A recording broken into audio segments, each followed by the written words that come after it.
Hey y'all, welcome back to another episode of the B Channel podcast, where my objective is to bless, edify, and encourage others to live their best lives. Now, before we get into this wonderful episode with Coach T on how to prepare for marriage, I wanted to tell you a little bit about my good sis. She resides in Atlanta, Georgia. She is a wife to one, a mom of 8, and a businesswoman who decided to take every lesson she's learned along the way and bless others through coaching. Coach Teaira Curry is the author of the book Fed Up, Changed Up, Now What? And podcast host of the Changed Up, Now What show. The words in her books, topics on her podcast episodes, and appearances on stage is derived from her true testimonies and the revelation from God Himself. Her motto is always, my lessons, your blessings. And that's just a little bit about her. And without further ado, we are going to get into this episode, y'all.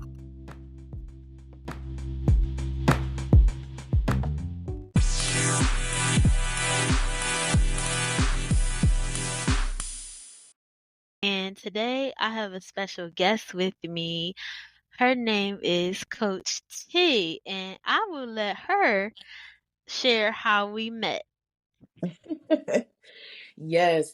So me and Amber, I call her B Channel because she stands for everything that is in that acronym. But we happen to meet on the Wisdom app.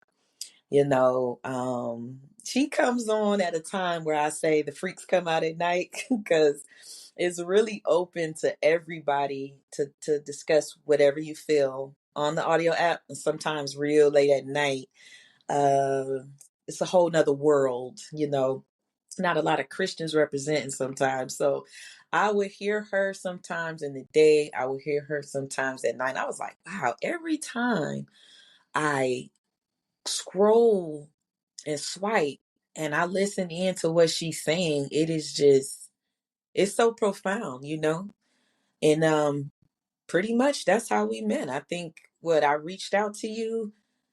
Maybe I touched the mic a couple times so I can talk with you, but I just really, it's just some folks you just meet and you just instantly connect. And Amber's definitely one of those people. So,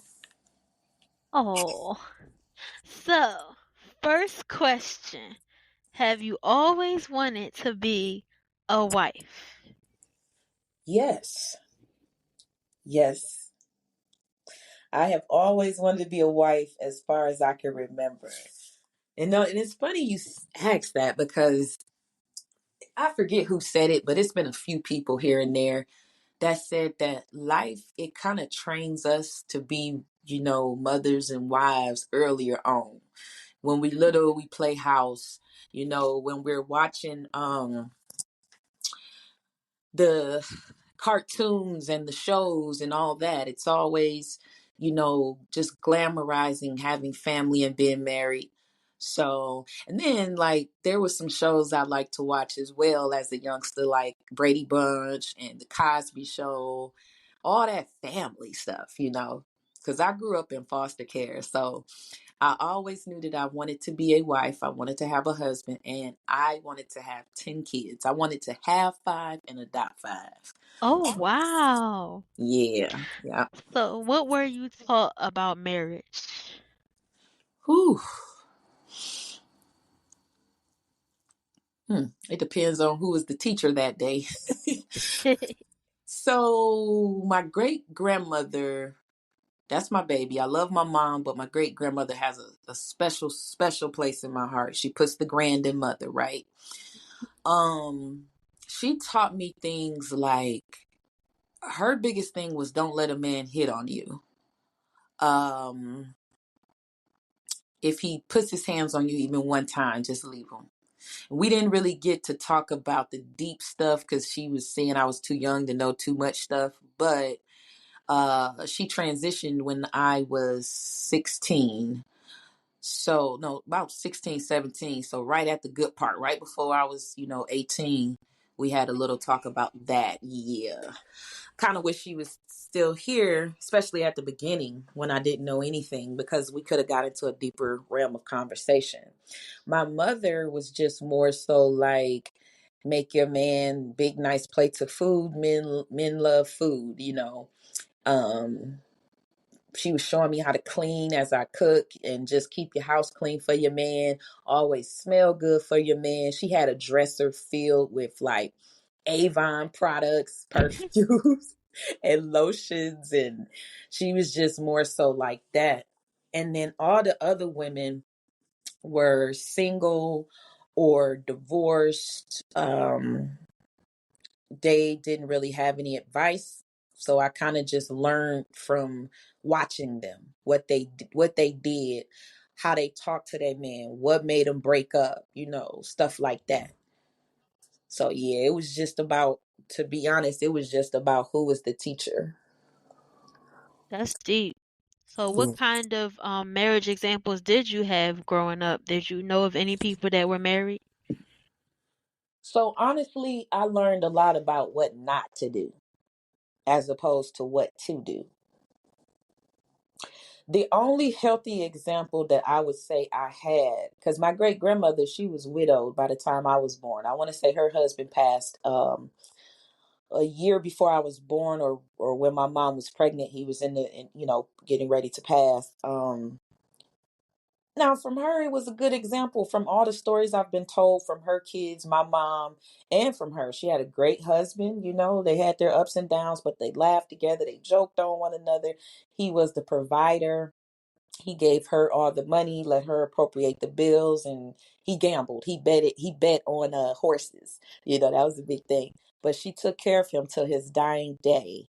So that was a good example of perseverance, because, you know, I've heard people say if their husband gets sick, prostate cancer or anything, they out of there, which is Wow. crazy. Yeah. But she was one of those women that stayed. Now, my church first lady growing up, her and Bishop Allen, they were great. That was the most positive example that I saw. You know, they just on fire for God. I seen miracles happen when he did altar calls. She was quite the classy lady, you know, looked great. He looked great. They complimented one another. Um, that was pretty much about it. And other than that, just movies and stuff. I hear that.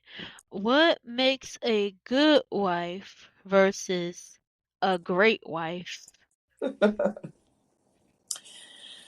Ooh, I would say experience.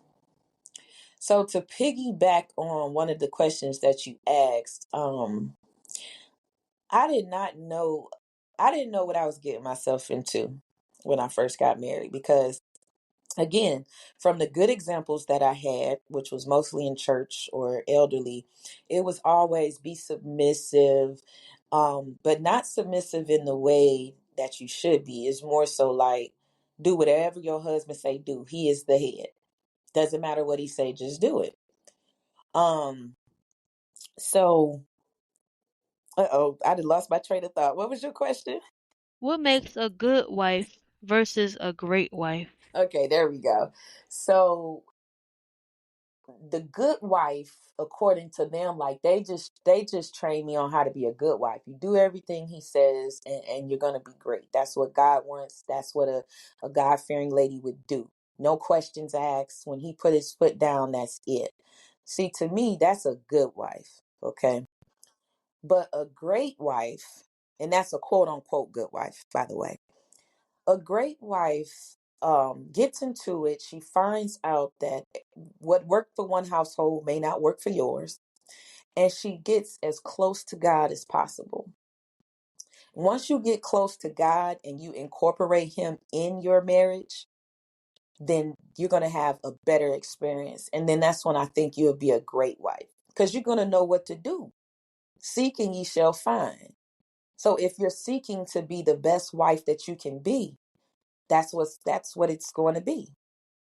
Um, Great wives, whether they learned or just knew off the top, they know they can't include everybody in their marriage. Even if it's Big Mama, even if it's your best friend since elementary, you can't have everybody in that space.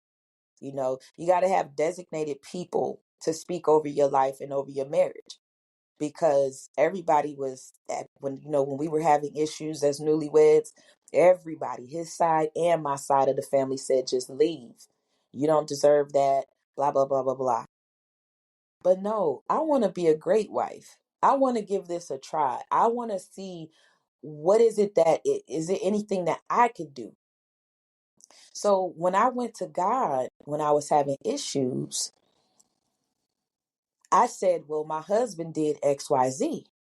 I was pointing at him, but God was pointing to me as well and showed me myself and what I could have did better, what I needed to ditch, what I needed to do less of, more of, or whatever. And then, um, now, can you be the perfect wife? I don't know about that, but you can be great, and you can have a great experience with the ups and the downs included. So experience, that's going to teach you how to be great. The experience. Definitely.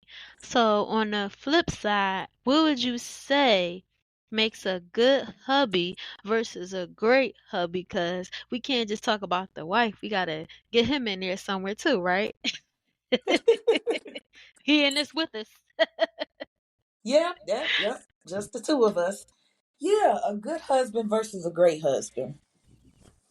That's a good question. I've never been asked that before.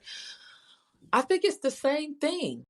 Like when you go into a marriage, for the most part, you go into it with good intentions to be a good man, to be a good husband, to be a good wife, to be a good mother, woman, all that stuff, right? So you go into it with good intentions, and at that point you're just good. You're learning, you're getting your feet wet, you're still learning this person. You're learning, like you're learning, but you're unlearning a lot at the same time. What makes the husband great is the same thing as the wife, the experience. Are you willing to work it out? Are you willing to persevere? Are you willing to try something new? These are things that you learn as you go. And again, it makes the experience great. Perfect husband? I don't know about that. But neither spouse is going to be perfect, but you can have a great experience. That is very important to understand because sometimes there's this misconception that you can have perfection on this side of heaven. Hmm. Hmm. Who said that? A 'Cause, lot of ooh, people mm, they thinking that, and then they get upset and discouraged because they don't see it happening like that. But we're not going to get to that place until we get to heaven. Right now, we're just progressing. right. And if you're a believer, there's no way that you can believe that. And if you do, you might need to check yourself a little bit, because of the fact that, and I say this with love to you guys that's listening, Jesus did not have an easy walk in the park here when he was on earth, walking around, performing miracles. He had some emotional moments where he had to check somebody, uh, nailed to the cross, dripping blood, back looking like hamburger meat, being spat on, mocked. All these things, man. If he didn't have an easy and a perfect walk in the park, then what makes you think you're not gonna have no trials, no tribulations, no difficulties? Yeah, why do we think that it's gonna be the same for us? Like we just Mm, gonna why do we think that we're gonna be able to move through it? If he went through things too, we're gonna be able to move through it without, difficulties. He experienced some of those same things. exactly. That's true. So to move along, how do you know when you are ready to get married? Hmm. Personally, when you are fed up, okay, when you tired of being sick and tired, you're fed up. So I know, like for me, right? I had my times. Okay. I was very sheltered in foster care. I was abused. I dealt with molestation. I was beat like out of this world. And a lot of times, when I wanted to know certain things, even about womanhood, I was told you're being too fast asking those questions. So I was very sheltered. And some of it being sheltered was a positive side, but a lot of it just kept me back. So once I turned 18, I just wanted to just fly high. I was like, but my intention at age 18 was that I was going to get a boyfriend, and that my first boyfriend was going to be my husband. Why? Because I didn't want to be considered fast and grown and loose and promiscuous, right? I just wanted to marry the very first man that I got with. And I'm like, wow, I'm a virgin. I graduated school. I'm not a bad looking young lady. So, and I'm not a cheater. So, and I want to be a wife. I don't want to have all these guys. So what guy would not want me? That was yeah, that's what I thought. But then I realized that not everybody's like that. So after going through a few relationships and getting burned each time, I was just like, God, I'm tired, you know. And I had a surrender moment. I had a moment of surrender, and I knew I was ready. But before I could be ready to invite someone into my life to take their last name and to do life with them until death do us part, I had to change up some stuff for myself. I had to work on me. I had to get tired. It's just like a friend that you may have. And let's say you got a guy friend and y'all share everything together. Y'all like the closest of friends. It's been like that for a minute. He brings this female around. He's gung ho over her. He loves this lady, the ground she walks on, but you can see through that. You can see that she's not good for him. And you finally get frustrated. You're like, let me tell my friend that I don't think she's right. I saw her doing something or having an inappropriate conversation with another man. Your friend might be like, yeah, he might not really look at it like you. He might think you got it wrong, or maybe you tripping or whatever.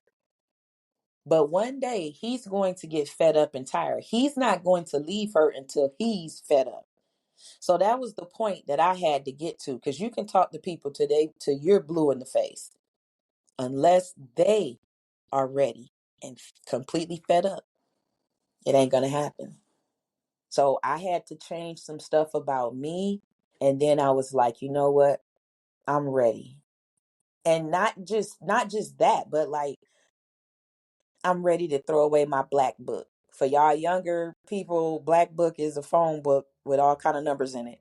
I'm ready to basically delete my contact list. I don't need to have a backup in case this doesn't work out with him, because at that point now I'm setting my relationship up for failure. I had to be willing to get out of certain things. One of the first things they teach you in premarital counseling is about hoarding, not to hoard. And that if your hands are always full with things, how can you receive any more blessings in a hand that's tightly closed from holding on to so much stuff? So I had to get rid of all of that, declutter mentally, physically, spiritually, let go of the hurt, let go of the failed relationships, and then let go of what everybody else told me to be, what I thought I should be. Like, no, it's about us. So, Right. You gotta clean out your basically your inner life. yes you do, cuz you're not going to have room for a relationship if you holding on to so much stuff. You're going to have so many problems, so many more problems. Like if you listening and you've been through some things, that's a lot of pressure to put on a man to say, I want you to make me happy, entertain me.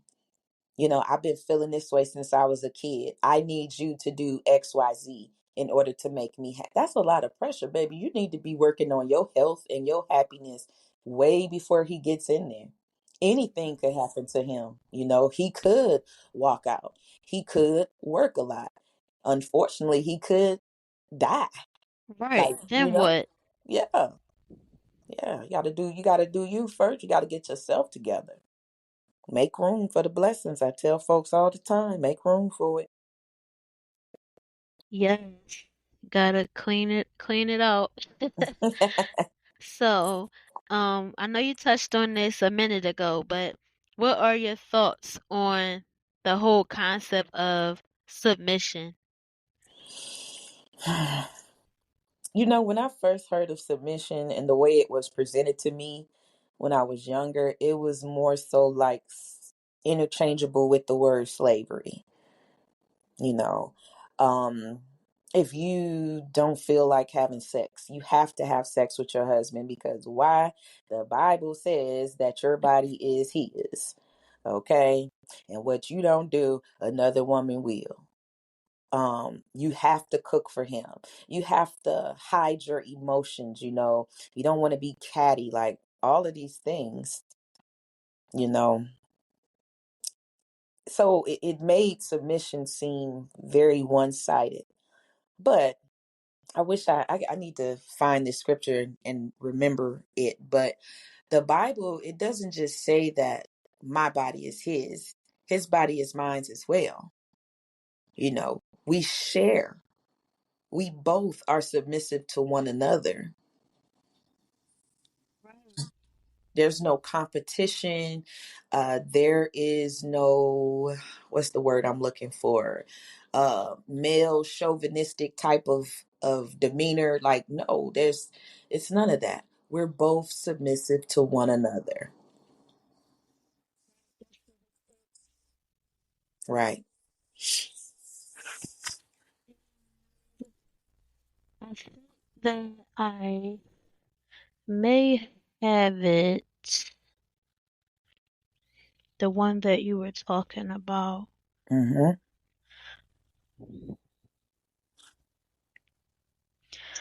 Oh, it says, um, basically it says that starting in First Corinthians chapter 7, Mm-hmm. verse 3 and 4, it says the husband should fulfill his wife's sexual needs and the wife should fulfill her husband's needs. The wife gives authority over her body to her husband, and the husband gives authority over his body to his wife. There we go. There we go.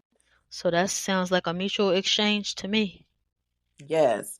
And let me see if I can find the other one too. Yeah, that's what people don't understand. They just put it all on the women. Like they burden women so doggone much with this one-sided. It's like people read one little word and they don't read the stuff around it. I remember when Bishop Patterson, because we was brought up in church not to wear pants as women or you going to hell. Um, Bishop G.E. Patterson, because I'm a part of the Church of God in Christ. That's my foundation of faith. And Well, I he heard of him. yeah, he's great. Like if you like old school, he's great. But he did this sermon. Now the same first lady that told that didn't agree with us wearing pants. If you had a skirt on that was a little bit above your knees and with a slit in it, she say you got too much air conditioning in your skirt. Like she was strict. She told me as a woman I shouldn't even go swimming because of the nature of the clothing. And I was like, okay, but what if I wear, and I was like, ooh, probably 7, 8 years old. I was like, well, what if I wear a t-shirt? She said, no, because you're going to get wet in the water and the clothes are going to cling to your shape and it's going to become see-through. Yes. So it was just like everything was just hell, hell, hell. Wow. Yeah. And that is definitely something that can be a bit problematic and cause some like trauma, like when you get older and you've been taught all these things, you have to unlearn them.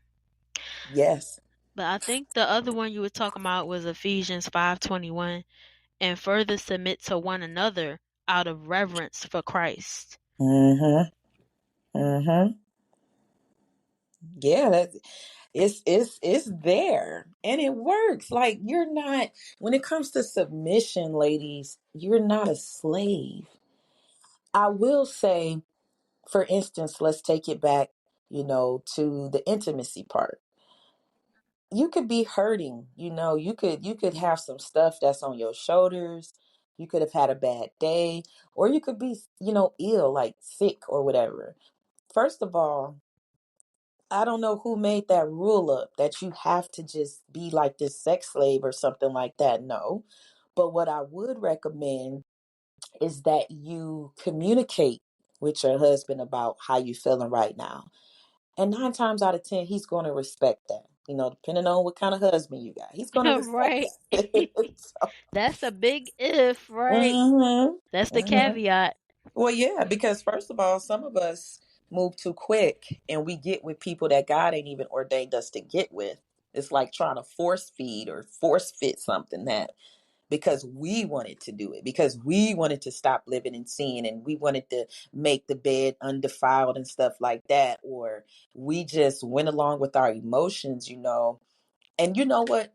This is sidebar, but every person that I've seen just up and get married quick, don't invite family, don't invite friends. Like, it was just like last week we was saying, hey, how you doing? Next week, yeah, I got married. What? Yeah, girl, we just went on and did it.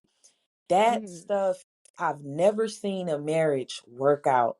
As quick as it came, it left. And this is just from my personal experience, or people of influence, or people that I know. They went ahead and hurried up. um one friend of mine, that same year, a few months later, maybe about 3 4 months later, the man skipped town, Oh my never goodness. to return. And she had a lot of red flags. um Something happened each time they were supposed to go to the courthouse. Something happened. One day, it was storming. The next time they went, they locked the doors early. The next Oh, time they went, the judge or whoever, the officiant, wasn't there, and so they forced it that and was find. 3 times. Man, That should tell you something. There was like literally a natural act of God with the thunderstorm. Then the actual doors were locked. Then the person you need is not there. nope. That's a lot. Yeah, he You gotta left. pay attention. You got to pay attention. He left, got her pregnant again, and he was gone. You know, and Wow. and that's not even the half. Now that was a real quick one, but most of the people that I've seen, rush into that. It's been either like 1 to 3 years, and then some people on the flip side that I know, they spend so much time preparing for the wedding that they did not prepare for the marriage. So even if you got the big wedding party, y'all had a bachelorette party beforehand, y'all got the hors d'oeuvres for the ceremony, you got the dress, the old, new, borrowed, blue, all that stuff, your hair to a T, your makeup, and they just wanted the aesthetics to please their guests, but they didn't really count the cost about the marriage. It's the moment that you turn away from the altar, like right after you say I do. The rest of that is your marriage, and a lot of people don't put thought into that. It's just the formality, or let me hurry up and do something, but either way can be pretty dangerous. Wow. I never thought about that. Just that pivot, that turn. Yeah. That's when it starts. Yeah. That minute it starts. Yes, it does. Yeah, and I'm looking at, I think it's First Corinthians 7 and 14. First Corinthians.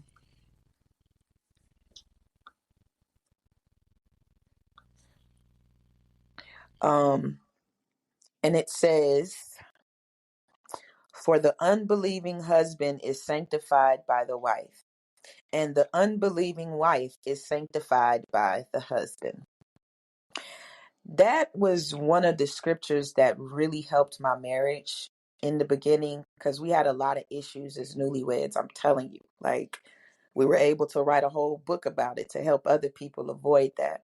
And that's why we started our podcast, and we do these transparent talks to help. But that really helped me, because at first my husband wouldn't come to church with me. My husband wouldn't read the Bible with me. And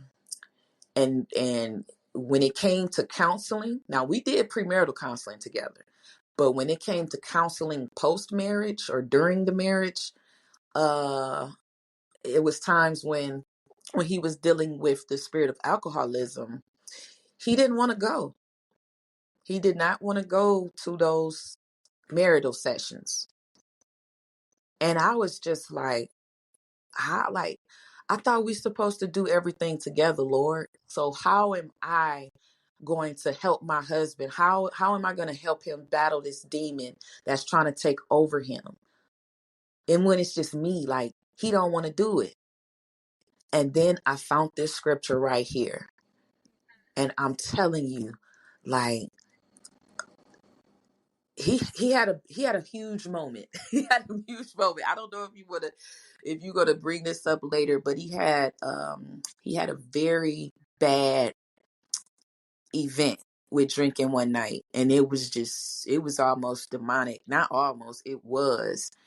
And boy, I just was pleading the blood of Jesus and praying, and but it was a process. It was a process before that point, and it was definitely a process after he realized that he don't need to drink anymore. But I realized the power. See, this is another thing, y'all. And with being submissive and stuff, like, I just thought at one point I just thought I was just a wife, just a title. I'm gonna have his kids, I'm gonna keep the house clean, just that. And my biggest goal was to become a church mother and die. Let I me thought just that was take the time to declare for everybody out there, nobody is just anything. There are so Mm. many facets and layers to who you are. Yes, yes, ma'am. That's good stuff right there. So I was just caught up in, I would say, the formality of religion at the time, and trying to be this perfect wife. Didn't want to be a statistic, you know. Even if I had a bad day at home with the kids or whatever, at first I was just like, let me hide this. Why? Because he's had a long day at work. My feelings don't matter. I'm the wife. I'm inferior. He's the man. Ooh. But yeah, that was my mindset. Okay. But then, as I went to God in prayer to help me, I found out what you just said. I'm not just a wife. I did not know I had power. And you too that's listening, you have power that you have not even tapped into yet. I call it untapped power. You are powerful. I don't know what it is about marriage besides the fact that we go into covenant with God, but it is some stuff. Even if you're not, like, as a woman, when we fed up with something or we ready for change, we know how to pull out the tools to make some things happen. I did not know that I possessed the type of power that God showed me that I could as a wife, until the fire was hot. The furnace was hot. It was hot like Shadrach, Meshach, and Abednego. But I was finna get burnt though. That's how But that's you how ain't hot come it out was. smelling like smoke though. Yeah, I was finna be a piece of charcoal at first. I was just a weakling, man. I didn't have no in-home examples. Everybody was pretty much single and free. And it was always a different guy, a different uncle. You don't like it, leave. Embarrassing a man in front of the kids, embarrassing a woman, or putting their hands on a woman in front of the kid. It was a lot of broken stuff that I saw. So I didn't know what to do, But God is, I pray this all the time. Lord, be my GPS. Be my GPS today. So Lord God, be my GPS system. Yes, and I want to point out to you that Joel chapter 3 verse 10 says, "Let the weakling say I am strong." Mm. Mhm. And TD Jakes, he has a song. That's how I came to that verse. And he said that. And I was like, where is that at in the Bible? And then, because it's a song that says, let the weak say I'm strong, let the poor say I am rich, and so on and so forth. Mhm. And I just love that verse. That's true.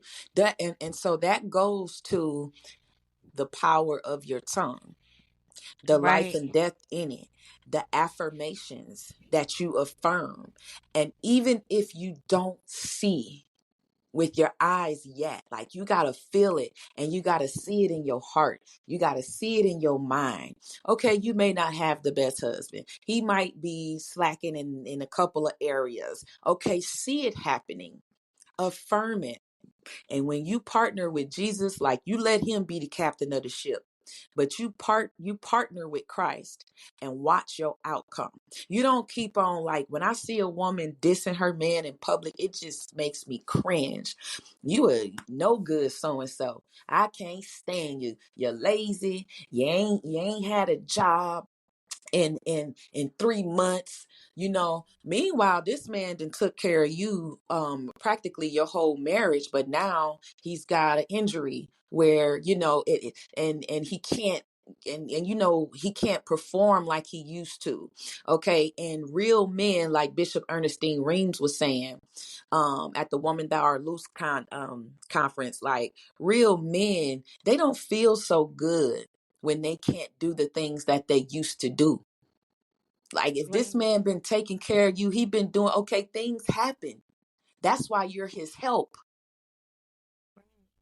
You don't want to put too much on the man, and then that's how people be having heart attacks and second thoughts. Like you help too. Right. That is an excellent segue to lessons learned. How do you handle difficult convos? Oh, we at the point now where we just talk about anything. Like nothing, even if it might be a little embarrassing, but it's been 18 years and counting total. So that's almost two Blessing. decades. What you say? That's a blessing. Yes, it is. Yes, it is. And again, I had to ask God for him because I didn't have no good radar when it came to the ones I needed to leave alone. But it makes it so much comfortable when you wait on God. I'm telling you, it makes it so much better. Right. So basically, over the course of time, what once was difficult now becomes easier to talk about. Yes, yes. Because he's always worked a lot, and he had a high position at this job when we first met. And so again, trying to be that submissive, quiet person. There were times when I would go through things, and they were beating me down, like postpartum depression and like hallucinating from the depression, spiritual warfare. And I didn't want to always tell him I was going through something because I felt like he's working, hard for us. I don't want to bring him down with my drama or whatever, or if a family member got on my nerve while you at work. So I would keep certain things, or when I felt overweight, I didn't want to talk about that. But then it was just like, no, this is my friend. This is my partner. I should be able to talk to you about anything. I'm your number one fan. You're my number one fan. And I should be able to talk to you about anything. Because before my husband, I had a male best friend. We were both in foster care. We grew up, our mothers were both on crack cocaine, and we grew up together. But when I got with Coach G, he became my everything in that area. So there's nothing that we can't discuss. Now, the thing is finding the right timing. Okay, just because you can discuss everything and you got that kind of relationship, like say if your man just getting in the house, like give him a chance to put his briefcase down and unloosen his tie before you just lay it all on him. And then if it's something that we need to talk about, if it's something serious, don't try to talk when the kids are up and running around and all in your hair. Like wait till the kids go to sleep. So that's the thing about that. But there's nothing that it definitely got easier as time went on. Yeah, yeah. And my husband said this a long time ago, and I did not understand at the time, but the more I live, the more I do. But he goes by this aphorism that goes, secrets causes separation. I did not understand that at first, but it does. It puts a wedge in between you. Then your mind playing tricks on you, like, oh well, if I tell him that, he might feel like this. Yeah, he's gonna hate that, and he's gonna hate me. And no, but when you talk to him, you'll realize that those were never his thoughts anyway. Those Yeah. were assumptions. Yes. Yeah. There we go. Right. So that since you were just talking about the kids, I want to ask you, how do children impact marriage? Oh my gosh.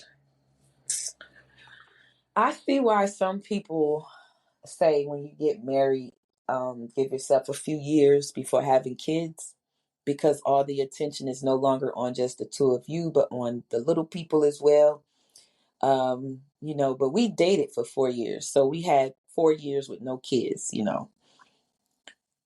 If anything, for my marriage, the kids have made me better.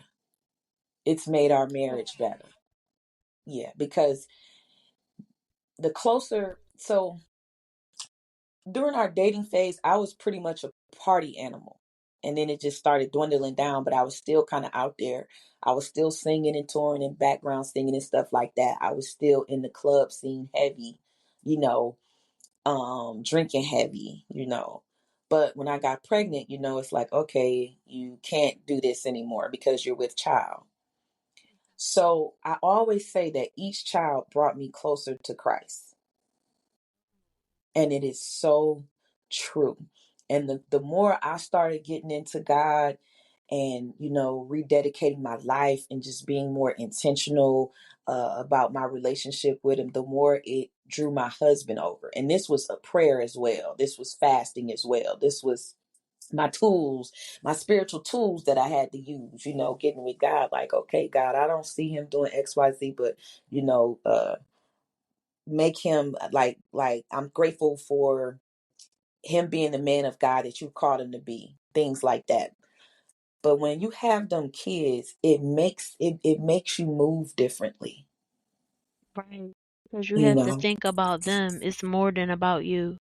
Yeah. And it makes you see the innocence in things. And then sometimes too, the kids make me realize that I'm doing way too much adulting, you know. I'm stepping over the boundaries of God now, trying to make some things happen. Like, T, where's your imagination? Where's Right. when you used to dream? When you had this dream and this goal, and all you knew is that it was gonna happen. You didn't worry about the statistics of how. You just knew it was gonna happen. So that helped my faith. When a kid asks you for ice cream and you say, "All right, I'm gonna do it this week," they're gonna ask you every day until they get it, or they're gonna say something. I'm gonna be so happy when we get this ice cream, mommy. They just know they got it. They got expectation. It's childlike wonder. Yeah, yeah. So they brought Mhm. me closer, and as they grow older, because my oldest is 13 and my baby is 1. Mhm. So even as they grow, it shows me different things. It reminds me of who we used to be. I see a little bit of my husband and some of the kids. I see a little bit of me and some of them. So it's kind of like it's kind of like a walking journal Right, sometimes. because you're looking at a younger version of Yep. yourself, and Yep. they're teaching you how to really exude the fruit of the spirit because you're looking at Yes. them and it's like challenging you and it's also like making you think and stuff like that. Yes, there we go. That's it. So it's so never feel like a child is gonna hold you down. Or that, a lot of newlyweds be like they just gonna have one child, because to them that's politically correct. That's what the world tells you to do. Don't have big families. We don't have big families no more. That was back in grandmama and them generations. Oh So wow. yeah, it's sad. But so when people meet me and my husband, and they see that we have 8 kids, they're like, the questions, and we're used to them by now, but it's like, are all the kids by both of y'all, or y'all got outside kids? No, no outside kids. It's the audacity for me though. Yeah, it's it kind of ticks people off when they hear somebody asking me that, or when I tell them that story. But yeah, because like I had went to the tag office. I was big and pregnant with one baby. I had another baby in a stroller, and another baby, I was holding the baby's hand. And the lady behind the booth, she was probably in her 50s or 60s, and she was like, why I just wanted my tag for my car, but she was like, why you want so many kids? And I told her, well, you know, I am married and I was in foster care and I just wanted to have a family to love and blah, blah, blah, blah. She was like, oh, okay. Did you graduate high school? Yes. Oh my Did goodness. you graduate? Did you go to college? Yes. So does he have any kids on the side? And are all of those his? I said, all of these are his. All of these are God, mine. today I gotta commend you because you had so much patience, so much gentleness, and if she never saw anybody else that exhibited Jesus, she saw you because it couldn't have been me. I'm sorry. Girl, that's what everybody say. And I don't know what came over me that day, but it was like a calmness because I felt like I had to represent. And I wanted her statistical behind to know that not everybody is a statistic, for one. And for Right, two, even if a person does have more than one baby father, you don't know that person's story. right. And my thing about that too is how is it any of your business why and how many? Like Mhm. it's your life. She don't have to have the kids. That's true. So Girl. I just wow, that's just a lot of audacity to me to even go that deep, you Yeah, know? it's very, I would say that was one of the most ignorant set of questions that I've had. But oh, we get it all. Oh, you fertile myrtle. Do you know what causes that? Like, do I Oh know what my causes goodness. pregnancy? Like it's Yeah. a disease? Yeah, girl. And Jesus. yeah, Make it fruitful and multiply. it's something. But on the flip side, one of we get a lot of people too that be like, man, big ups to y'all. I don't see folks doing what y'all are doing anymore as far as staying together, dating for years, getting married. Y'all have stayed together. Y'all had all y'all kids together. Y'all have this beautiful family, this beautiful legacy, man. And y'all love God like that, man. I wish I could find something like that. And we just encourage them to keep hope alive because not everybody out there is trying to hurt you or harm you. If you're patient and you link up with God and you know your worth, that person is going to come along. And for me, it happened when I least expected it. But yeah, we get questions about the kids, and so everybody thinks I have a lot of patience because I have children, and that's not true. That's not true. I have patience with kids, but when it comes to adults, my patience is kind of thin sometimes. So I still think before I speak, but sometimes I'm like, I know you didn't just say that, do that. Come on now, please. Right. But it helps me. It helps me to be more understanding because even though all our kids are by us, they all have different personalities, Right. which is crazy. They all have their own personalities, their own goals, their own minds. So it lets me know that it helps me to see people a little bit better too. Like everybody doesn't have the same framework in their mind. So it's helping me out a lot, honestly, being a mom. It's a gift and it definitely is not for the faint of heart. You have to be, somebody who really loves children and stuff like that. Because sometimes people would think, like you said about marriage, they would think, oh, I have to. Yes. Because, that's what, like you were saying about society, that's what society said. I gotta have one. Yes. But, you Yes. know, 24/7. I just thought I knew it all because to be honest with you, B channel, I was babysitting since I was 4 years old. oh my goodness. Yes, ma'am. Everybody always said I was very mature for my age, and that Mhm. girl gonna be somebody because she just so mature. I didn't think she was that young. So by the time I was about 7, I was babysitting for overnight. I got paid so What? much. Yes, because in the 90s you had Jodeci, H Town, girl. Everybody was getting pregnant. All them young teens, they was getting pregnant, having babies left and right. So for New Year's Eve, especially, I would rack up. Why? Because they at the club and I'm making money. So my great granny, she got me a piggy bank. She said, "You're starting to make a lot of money. You need a bank." And I Wow. was making so much money that grown people was asking, could they borrow money from me? Hey, let me borrow Like you was 10. the bank. Like I was the bank. Yes, that's why she hid the Mm. bank, because it was I some hear thieves. that. Protect her granny. And that she did do. That she did do. So I thought, honey, since I've been babysitting as a small tater tot, I was like, my kids gonna do what when I have kids, they gonna do what I say when I say, because I am mom. Mm. Mm-mm. No, They no, they man. they they showed you. You know how people say that? They always say you gonna get the kid that you were, like to your parents. Mm-hmm. Mm-hmm. You know, first of all, I don't care how long you've been babysitting. It's gonna come a time when you get fed up with your own child and you just want a break. You just want like 45 minutes of rest, Lord. You might not be able to get it. So when you babysitting, okay, They going their back mother home. is coming back later today or this weekend, and then I get a break then. But when you get fed up with your own, you are the mom. You can't send them back nowhere because they're yours. Right. And it is true, because yes, some of the questions and comments and actions of my kids, I don't just go off right off the rip. I have learned to look and I'll be like, dang, I used to do that same stuff when I was little.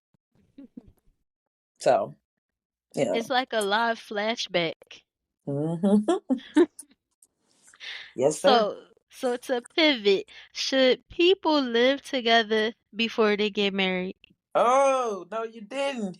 You know I had to ask now. We talking about marriage, and that's something that comes up a lot, you know.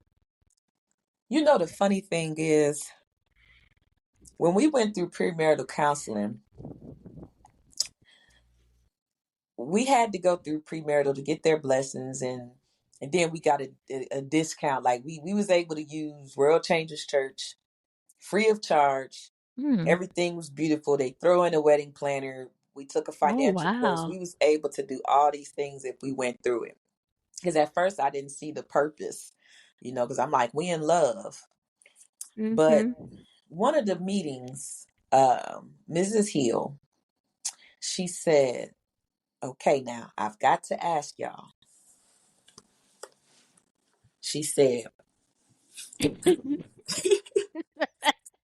are you guys sleeping together? And we looked at each other and our faces turned red. We felt like two little kids in there, embarrassed. And we said, yes, ma'am. I thought she was finna throw the Bible at us, just like the other saints of the old. Y'all shacking and ah da da da. So she looked at her husband and they smiled. And they said that they understand, especially with the economy, that it's easier to cohabitate in these days and times. But she told us not to, basically to become celibate and abstain from sex until we got married, and she broke it down so fine. But she was saying something about letting the husband unwrap his gift on the night of the marriage, which is his wife. That's the greatest gift of all, and it gives you something to look forward to. um it was a lot of temptation. I'm not going to say that it cannot be done, because we didn't have a lot of familial support. So my family didn't want me to get with him. His family didn't want me to get with they, it's vice versa. Our families didn't want us together, basically. So it wasn't like he could, stay with his people. It was drama in both of our houses when we stayed with our parents or whatnot. So we had to do it on our own. We both worked, so we just got a place. You can stay with a person before marriage, but I'm gonna tell you, there's a lot of temptation. That is not for the faint of heart. Okay, because I mean, just think about it. Let's say you're taking a shower and you left your clothes on the bed. I'm just making up an example, and you go out in front of that man when you in a towel. Okay. You just got out of the shower. You just about to go get Then your your clothes. business. Yeah, you minding your business. To him, oh, your hair is wet and pretty. You got water flowing down your beautiful skin. You know, oh my gosh, what's under is the towel gonna drop? Like to him So it's a don't whole do that. thing. And then the same for the man. If you see him in his boxers, you can see things. I'm keeping it PG rated here. But it's a lot of temptation. And then it's going to be other times where you get emotional, hormonal. When you're going to see a lot of people indulging, okay, in intimacy on that level. And whether it could be a movie that you watch, it's just y'all two watching a romantic movie, and then boom, you start getting the feeling, he start getting the feeling. So So it's it's about self control or just live yes, separate. self-control and boundaries. So we became, remember, 4 years together before marriage. Hmm. That last year was when we took the counseling and found out about letting the groom unwrap his bride and all that. So we were celibate for 7 months, and still under the same roof, and that 7 months, y'all, felt like 7 years. I know it did. Yeah, because I after I turned 18, I was doing whatever I wanted to do with whoever I wanted to do. Then I got with him, and so that was never an issue. So then now we're trying to consecrate ourselves and be all sacred for God and not defile the bed and all that. It's very hard. So if you are weak in that area, it's best that y'all stay in your separate housing until you're married. If you want to, please God, if you don't want to set yourself up for failure, it's very hard. Right. I think I agree with that because, man, that ain't no joke. Mm-mm. Mm-mm. And it can even be something as innocent as a hug. You Right. just need a hug, and you Because, feel that embrace of a yeah, because man. y'all had that connection. So Yeah. it's more than a hug. It's Mm-hmm. not just a Mm-hmm. hug. Yes. There you go. There you go. Yes. Right. Yes. So to pivot, do love languages matter to you? I haven't really got all into that, to be honest with you. Yeah, because I was watching this clip earlier with Devon Franklin, and he said that, it's great, they're great and all, but you have to be fluent in your partner's love language as well, not just your own. Well, that's true. Yeah, because a lot of times you like, oh, well, I like words of affirmation. Let me encourage them, Right. and then, Right. but they like acts of service, so they're not going to feel loved, you Right. know? Yeah, yeah. We started to get into that a little bit, to learn those five languages. And then some people say it's more. So, but to be honest with you, it's kind of just like what you said. So I know what my husband likes. Hmm. I know when he needs encouragement. I know when he's not having a good day. I know when he's happy, when he's on top of the world. And the same thing with me. If I'm having a difficult situation going on, he's going to say, are you okay? Or what's going on? And if I just try to breeze past him and be like nothing, he's going to know that. So when you love somebody, you kind of get in sync and you can feel the energy. You know, you can feel the energy go down, you can feel the energy rise. So it's just about knowing what you both enjoy, and you try to make that person happy or make it a little bit more easier, convenient for that person, and then the same thing for you. That's why two being together should be a thing of strength. It shouldn't be nothing that pulls you down. Like, I want to see a smile on my husband's face, and he wants to see a smile on his wife's face. The house goes smoother like that. Attitudes get in check like that, you know. But That's cool. Basically, that means that the love that you have, it really transcends the love languages. It goes deeper than that. Y'all don't even have to think about it. It's second nature. yeah, yeah, it is. It is. That is deep. So, what are some of the blessings slash benefits of marriage? Oh, partnership. It's like when you set out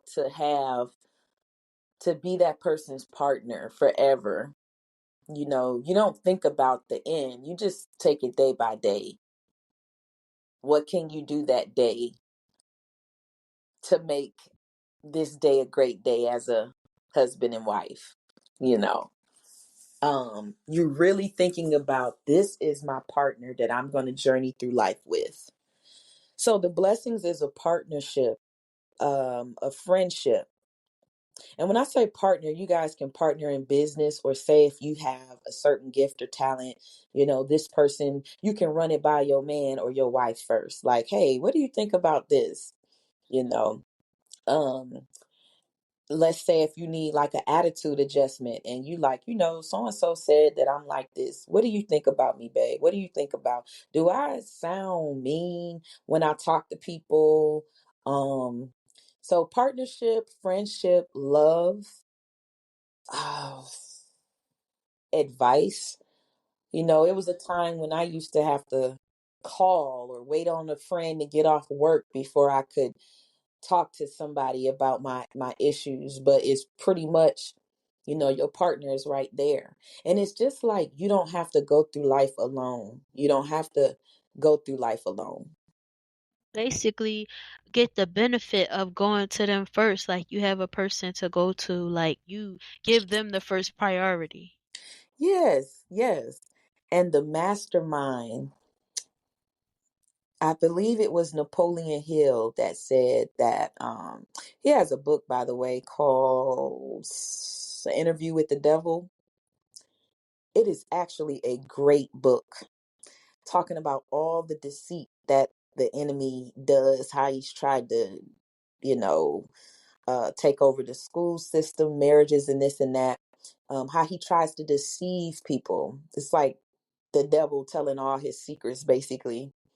But one of the things that Napoleon Hill said in the book is that a marriage, and the devil knows this, and I agree with this. He knows that a marriage is it's like the greatest mastermind on the planet, where y'all two can come together, put your heads together, and conquer the world. Walk out the purpose, because when you were born, you have purpose. But even once you get married, your marriage has a purpose. So when we get together and we mastermind, even for our business, Changed Up Now What LLC, we had to get together and mastermind that thing. And guess who it is? It's me, it's him, and it's God. Greatest, greatest mastermind team ever. That's the truth. The word says that, that one could put, what does it say? You know the verse.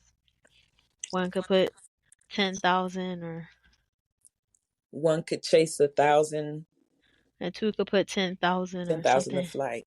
Yeah, I know that saying. Yeah. Y'all more powerful together. The Amen. my favorite verse though is always Ecclesiastes 4:9-12, because Mm-hmm. it says that a cord of three strands is not easily broken, and there's so many different ways to look at that, with Jesus, with God, with the Holy Spirit, with friendships, with parents and children, with man and wife and God. So it's just like, yeah, y'all stronger together. Yeah, we are, and I don't know, this is just something that I heard an elder say years ago. They were talking about that there was a statistic or a study or something that showed that people in healthy relationships, they tend to live longer Ooh. than a person that's not in one, because everything is kind of like split, the responsibility, like everything. So let's run it. With me, with the kids, my hat's off to every single mother out there, to every single father. I could not and do not want to imagine the stress and strain on the average working person that has to put up with 1, 2, and 3 jobs to make ends meet, to take care of these kids. Sometimes coworkers can be messy, nosy, fussy, and you gotta bite your tongue because if you say something, you'll likely get fired. And And if you're you the get only fired, one. yes, you're the only one. You get fired. Now you taken out of your house. Maybe you can't buy your kids Christmas gifts, birthday gifts, school supplies, whatever the case may be. So to take that example, when you have a spouse, there's going to be times when y'all can alternate. Right. Okay, babe, I had a long day with the kids. I'm a little bit stressed. Can you take over for a little while? Sure, baby, I got that. Go ahead and get your nails done. Go ahead and take your nap, get your massage, whatever. I got it. I'll hold it down. Right. That is a beautiful thing. Yes, yes, it is. And then since you were just talking about how healthy it is to be with somebody, how do you maintain a healthy marriage? Do you have any like top tips for that? Keep God in the center. Keep God in the center of your marriage, and everything will come together. Definitely. It may sound cliche, but keep Him in the center, y'all. Like, for real. Because the more y'all seek God, the more y'all gonna fall in love. Ooh, that's good Yeah, because you're God gonna. is love. God is love. You're gonna start going by the biblical scriptures. You're gonna get some wisdom. You're gonna start implementing certain things for yourself, for your own self, which is gonna make you a better person. Um, that's the main thing. The next thing is your communication. Remember, secrets causes separation. So if something is bothering you, let your partner know. And it can be anything, anything. You should be able to talk to him or her about it. So your communication. Right. The next thing is creating boundaries. Okay. Don't let your friends know about what you and your husband or wife got going on. Okay. When y'all get into it. Y'all have heard this a million times, but as soon as y'all make up, your family, friends, and loved ones is looking at your partner in hate. They still got that hate. With the Everybody in, side eye. yeah, the side eye. Uh, then they might say little smart comments around your man. Now y'all back into it again because he didn't know you told them this. Like, keep boundaries up. And even if somebody were to tell you something about your spouse, talk to your spouse about it. If you feel like you need to talk to them about whatever, like, talk to them in private. Don't handle things and argue and all that in front of them, because you'll have some people that be like, girl, she ain't do nothing. I told her he did XYZ and she ain't do or say nothing. That's not true. Maybe they just didn't say it in front of you because you didn't need to be in the mix. Like, some folks love to see that. Love to see that. So keep the boundaries. And it's hard setting boundaries with certain family members, especially if they helped raise you, or whatever.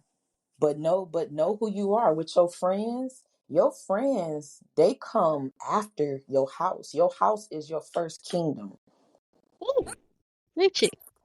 Yes, ma'am. Your house is your first kingdom. So I know y'all want to be loyal. Everybody talking about loyalty these days, but honey, You have to focus on that marriage and everything that's in it.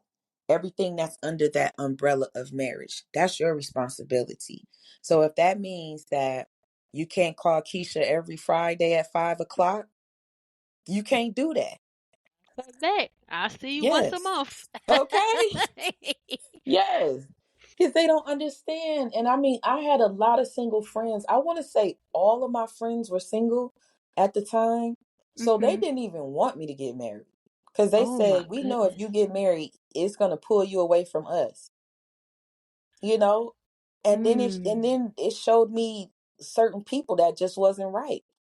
Trying to holler at him, trying to seduce him in front of Oh my my. face. Oh my You know what goodness. I'm saying? So like I said, if your friends feel like and those quote unquote friends that said, I don't know about you marrying him because that's gonna take you away from me. We ain't gonna be able to go clubbing no more. First of all, Mm. me and them, we are no longer friends. Right. Okay. Second of all, I just had to think about it. Cause God never told me to stop going to the club. It's just that he made things uncomfortable for me. You know, it's like the more you get closer to God, the more things fall off of you that you just ain't gonna have a taste to do no more.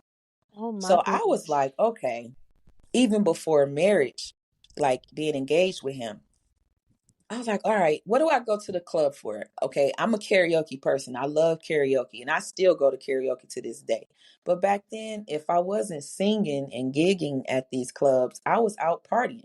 So if I'm partying with my girls though, we wasn't very rarely were we doing karaoke together. So we gonna sit up here, we gonna drink. Actually, we gonna get drunk. We gonna be grinding, dancing up on some guy on the dance floor. Some guy's gonna buy my food, my drink, you know, and I'm gonna exchange numbers. We might have fun, and then if we do, I'm gonna tell my girls how the night went or how the phone conversation went or whatever. If he was a lame or if he was like, "Ooh, girl, I'm head over heels," you know, that's what we would do. So if I'm with somebody and I'm in a committed relationship, why do I still need what are we going to do at the club? Why would I disrespect him, stay out till 3 and 4 in the morning? I'm not going to feel comfortable dancing on no guy, you know, other than my man. Like, what's the deal? So at the end of the day, certain activities, certain lifestyles are not congruent with you being married and committed. Right. Yes. Because to be quite honest with you, the commitment started well before the marriage. I Right. knew I was done with that. So I was kind of like in training. It was a whole bunch of stuff had to fall off of me. Boot camp. Girl. So yeah, you got to set them boundaries. So God, communication, set them boundaries, okay? And you know, always remember to respect one another. Oh yeah, that's the ground floor right there. If you don't have Yeah. that, you don't have much. Oh yeah. Yeah. Always respect. Everybody wants respect. You're not the only one that needs me time to time. You're not the only one with such a profound point in your conversation. Like, let the respect be mutual. When he's talking, let Ooh. him talk. When you're talking, let her talk, you know, like stuff like that. So basically, to take it a step further, that means that it's not only just the respect, but it's the humility. Yes, there we go. Yes, ma'am. And that is a tall order sometimes. So It remember in the is. heat of the moment that you gotta just go back to, okay, I love this person. Right. So I gotta keep coming back from the lights, realizing that. Right. And see that's why I put God first in that Right. example whenever I'm asked about that because the Bible, even Jesus himself showed the ultimate humility.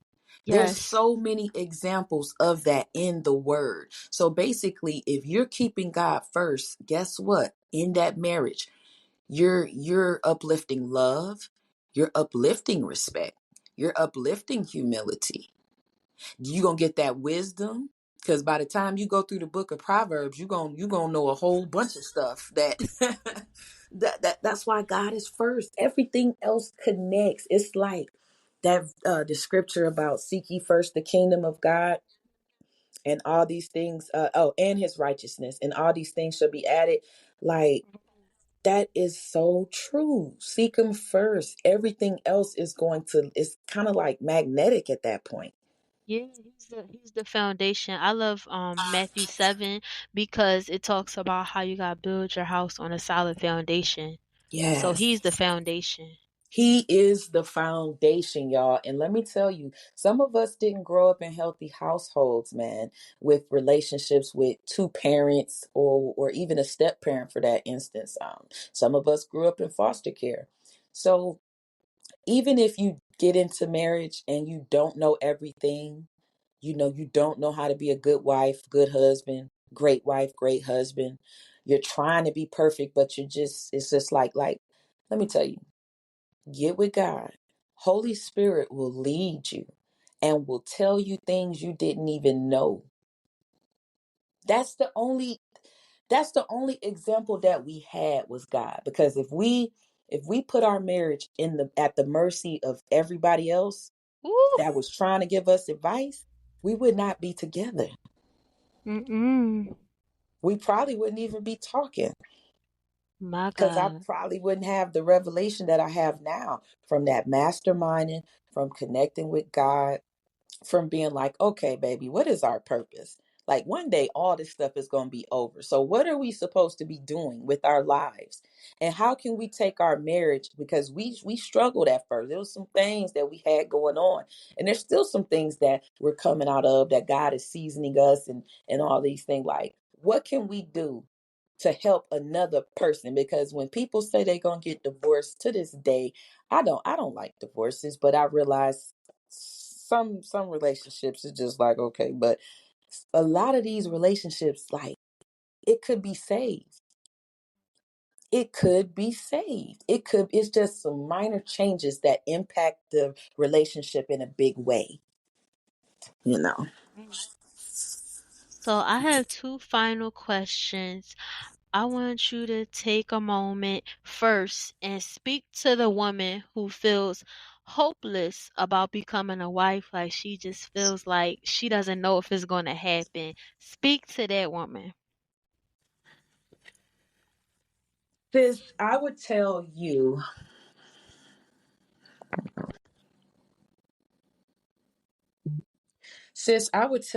do not put any extra stress on yourself. Okay. Um, don't get so caught up on being married, that you forget what the main important thing is, that you forget yourself, that you forget your relationship and connection with God. A lot of time, don't let anybody pressure you into feeling like, oh, well, you're this age now, why you not married? You should be married. Like, don't nobody get to dictate that in your life. Take your time. You've probably, if you listening to my voice, you've probably been through a whole lot of things in your life at this point. When you get married, it is a big deal. Hopefully, this is the person you'll spend the rest of your lives with. So don't jump into something just to appease someone else. Even if it's the man that's pressuring you, but you're not feeling it. Don't let these gurus tell you that at a certain age you should be married, because it's just not true. There were people that were even telling me that I was too young to get married. You should not be getting married at age, or thinking about marriage at age 19. You should not be married at age 22. Like, you need to be living your life, dating the guys, blah, blah, blah, dating the females. Like, you need to be living your young life. And then by the time you get 30, then you get married. Don't listen to that. Sometimes you got to do what's right for you. And if you're feeling, and you know how it is when you got that strong feeling, if you're feeling like this is something that you need to give a try with this person, then go ahead and make the proper moves. We ain't going to be thirsty now. Okay. We're going to be courted. We're going to see about this thing. Now, on the other hand, if you feel like it's that you're not ready, not what mom and them and friends say, but if you don't feel ready, don't pressure yourself. That's great advice. Now, I would love for you to, flip this on its head. What about that woman out there who just doesn't have the desire to be a wife? Speak life into her. Mm, okay. See, you changed when you said speak life. Yes, we got to speak life over everybody. We can't just assume. Yes, yes, yes. So the woman who just doesn't have the desire to get married, right? Yes. Sis, I understand where you at. Yes, I do. Again, you're probably another woman that has been through some things. It's got to be something that makes you feel that way. I want to tell you not to give up on men. Okay. I almost made that mistake too, sis. At first, I was done with black men. I thought that all black men were dogs because that's all I seen growing up. My cousins, even my father was doing things with the ladies. I'm like, yeah, it must be a black thing. But then I found out that it doesn't even matter the race. If a man is not feeling you, he's not feeling you. If a man wants to hurt you, cheat, walk out on you, he's going to do it no matter the color, the nationality, the status quo. He's going to do what he want to do. So if I had kept that mentality, then I wouldn't have the great man of God that I have today. So I want to let you know that if you will give love a try, if you're willing to give love a try, then I would suggest you do this. Have that moment of surrender that I was telling you about that I had earlier. Completely lay it out to God. Be real with Him. Vent to Him. Tell Him what you're tired of. You don't desire to live like this. That you know there's a man of God for him. That you know that there's a partner for you. A partner that would love on you. And I don't care if you've got kids. Whatever your situation is, you could have had an STD, you could have health issues. Like, don't settle.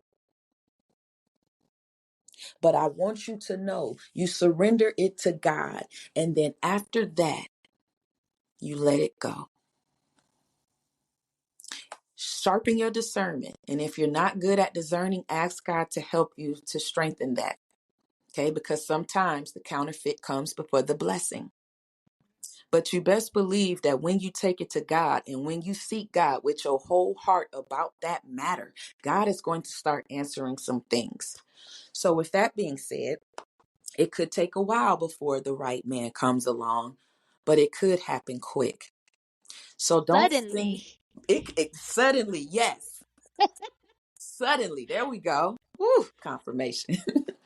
So if it happens quick, don't be surprised.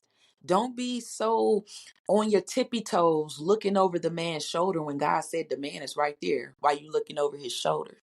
He's right there in front of your face. Hey, you just preached the whole word on both fronts. Yeah, I just don't want people to give up because I understand. And, sometimes folks be so hurt and then every man that comes into their life got to deal with the triggers. Any little thing he does or says triggers you about the last man, and you'll run away a man like that. You use the past as your lessons, right? But you got to walk in them blessings. You got to be open-minded. I would just say give it a try, but this time let God, because I'm going to tell you, when I got fed up, I was just like, why is it that every guy I meet, it's like the same spirit, just a different face? Like, why do I keep attracting the cheater or the guy that I'm trying to be a wife? I'm doing what a wife would do, but he just walks over it. He doesn't call me. He doesn't text me. He doesn't check up on me. He doesn't come to my rescue. He doesn't care about if I become a singer or my career. He doesn't care about none of that. All he wants is a good time when we hook up, when he wants. Why am I attracting those guys? So if you are attracting, if you look, take inventory now, because you got something to do with it too now. Take inventory. If you keep attracting the same type of guy, you got to look at yourself to see, why do these men feel so comfortable doing me like this? What am I doing, or what am I not doing? What shouldn't I be doing? God, show me. Turn the light on me. Let me know. Oh, Maybe I'm giving stuff up too soon. Like, you got to do that. So, definitely. yeah. So, do you have any final thoughts for the people? Just want to say that love is not lost, you guys. Everybody is not taken. All the good people are not taken. You know, um, I do want to say what God has for you is for you. Mm-hmm. If you have an area that you're thriving in that was once a prayer and you're thriving in it now, it's just some things that you can do that comes easy. When you pray about it, you got the confidence that it's going to happen. Take that same confidence in the realm of your relationship and know that God is the God of all. If he Ooh, could bless you in that area over there, he can bless you in the area of relationships as well. It's not rocket science. And for those who are engaged, like, walk it on out, work on that celibacy. And while you're working on that, use that time to get closer to God. He's going to strengthen you in other areas. You're going to begin to see more clear. Um, And last but not least, for the married couples, if you're on the brink of divorce or it's troublesome, I want to say to hang in there. Now, if you're going through, we always say this, but if you're going through domestic abuse, we don't condone that at all. Get some help so you can exit. They have places that will even come and get you and your children safely. They'll have the police to escort these agencies to come pick you up. They will pay for your attorneys if you need that, you know. So ooh, don't stay in nothing like that. But if you're in a marriage that is on the rocks, man, if you love that person, go ahead, go to the counseling sessions. I'm going to recommend that you go to a Christian counseling service. If you are a believer, go there, okay? Because other beliefs can have you doing some other things, some weird things. But go to somebody that you feel led to or that you can trust, that can counsel y'all. Somebody that's not going to take the side of, oh, well, I favor the wife more than the husband, so I'm going to get on the husband. No, favor somebody, like, get somebody that's going to be neutral and that's going to respect you both and be on the side of what's right. And y'all work it out and be patient with one another. And I just feel like saying this before I go. A lot of times we get people where one spouse is more so into God than the other one. The other one believes, but really they don't want to go to church. They don't want to pray. They don't want to read the Bible or anything. I want to say, if you desire for your spouse to go to church with you, for instance, you go to church. And then when you come back home, you let your spouse know how good of a time you had. Let your spouse know something that the pastor said that kind of intrigued you, and then you two can talk about it. So, babe, hey, babe, we learned this in church today. What do you think about this? Because pastor said da da da da da. What you think about this? Like, just put that on the spouse. Don't put on them, you're no good, you're sorry, and you're going to hell because you won't go to church. You know what I'm saying? Don't do ooh. that. Don't do it. They got a process as well. Everybody's upbringing was not the same. So be patient. Let love lead the way. That was so good. You had so much wisdom to share throughout this whole entire thing. I appreciate it. Do you have any new projects or anything that you're working on that you want to tell the people about? Yes, so we're going to be transitioning, Changed Up Now What is going to be transitioning to doing not only the audio podcasting, but also the visual as well, because we want to see you guys and interact with you guys more. So we're excited about that. We are still looking for more sponsors for our safe dating and rape prevention program. So, not only will my husband and I be going to the school systems to speak to the youth about safe dating and rape prevention, giving them the male and female perspective, we're going to be teaching those sponsored kids for 8 weeks and students, 8 weeks of training, okay, on safety. And we also go over things with the parents as well so that they can be aware of the red flags, because a lot of times, as far as the victim is concerned, it's the person that you least expected that is doing the assaulting. So yeah, we're pretty excited about that. Excited about the sponsors that we have, and man, things is just moving forward in that direction. So if you would like to keep up with the movement, or if you're interested in becoming a sponsor or signing up your teen or young adult, our website is, well, I'm pretty sure you're probably going to link it, right? Yes, indeed. I just like for you to shout out like your socials so they can connect with you. What's the best way to connect with you that way? Yes, so our website is cu-nw.com. Mm-hmm. That's short for Changed Up Now What. And so even on the social media, Instagram is Changed Up Now What, and YouTube is Changed Up Now What podcast. And so, like I said, we're getting everything going for the videos, the live videos, and things like that too. So that's where y'all can find us at. Righty then. Thanks so much. Thank you, Amber. Keep on edifying. Keep doing a beautiful job. And thank you for this opportunity. You're welcome. Bye bye. Bye.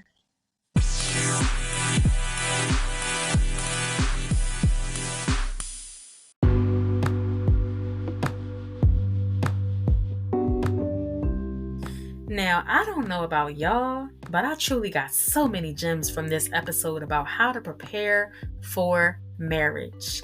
Every single convo I have with Coach T is always so insightful and it blesses me.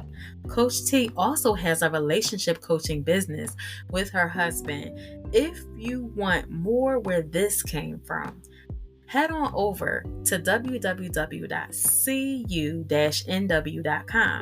That's www.cu-nw.com. You can catch up with Coach T on Changed Up Now What on Instagram and Changed Up Now What podcast on YouTube. And you can listen to her podcast over on Spotify. So be sure to check all of that out for more information about the movement that she has as far as relationship coaching and safe dating and rape prevention, because it's definitely a necessary thing in today's society that our children and our youth are educated on these issues. So be sure to go support her and follow her, subscribe, all that good stuff.